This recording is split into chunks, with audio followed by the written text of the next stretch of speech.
E eu queria te perguntar, são poucas pessoas que passaram por uma experiência como você passou, e o que que muda? O que que mudou na sua vida de prioridades? O que que muda depois de estar assim diante da morte e ter mais uma oportunidade? Acho que, assim, a minha vida, basicamente em relação à fé, não mudou nada, sabe? Sim, Sempre continuei com a mesma fé, com a mesma visão espiritual.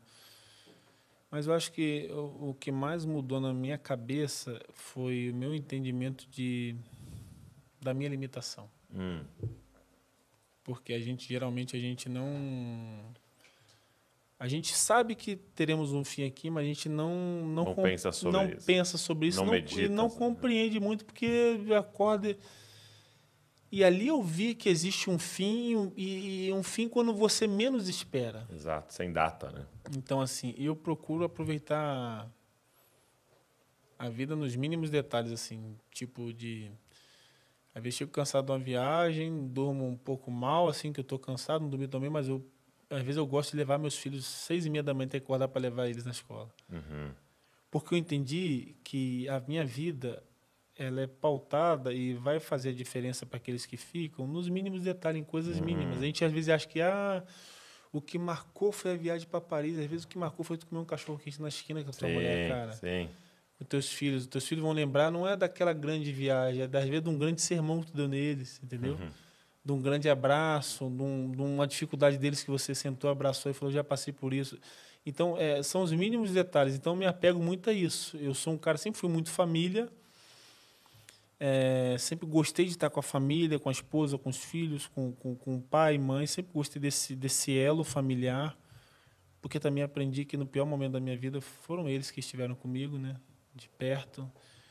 Recebi muita mensagem, mas quem chorou os meus choros e se alegrou com as minhas alegrias foi a minha família, foi minha Sim. esposa, foi meus filhos, foi meus pais, foram meus pais. Então, assim, eu entendi a minha pequenez, o quão breve sou aqui nessa terra, quão impotente sou para alguma coisa, que naquele momento ali que você vê uma tragédia para acontecer, um avião cair, você sabe assim, não tem poder de nada. Nada. Acabou. E às vezes eu tenho uma ótica.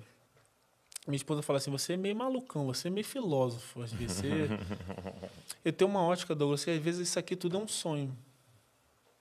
Isso aqui é tudo um sonho, cara. E às vezes eu vivo assim, às vezes eu acordo pensando assim: eu estou sonhando de novo. Acordei pro sonho.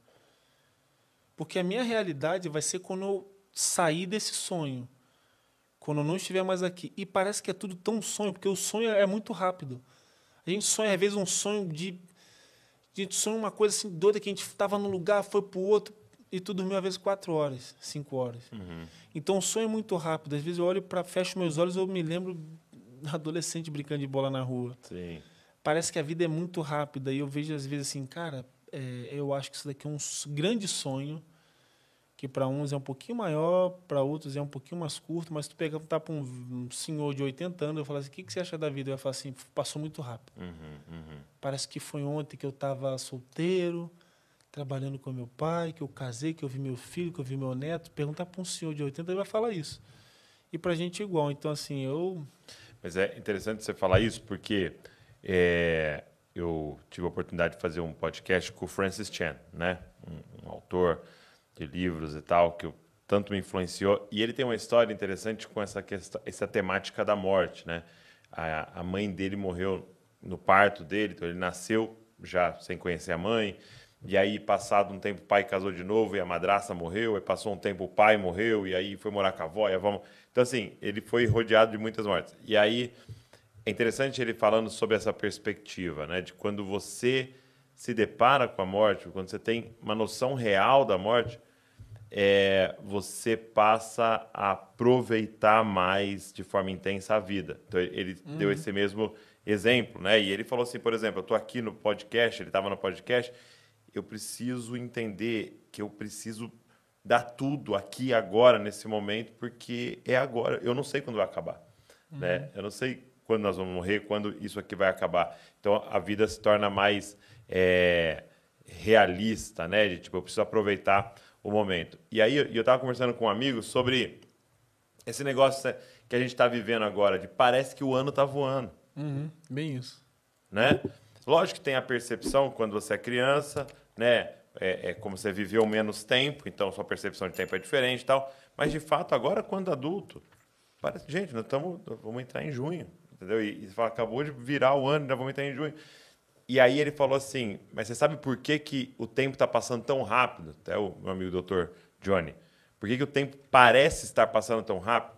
Porque a percepção de tempo, ela é medida em memórias. Então, quanto menos memória eu tenho, eu gravo memórias significativas, mais parece que o tempo passou rápido.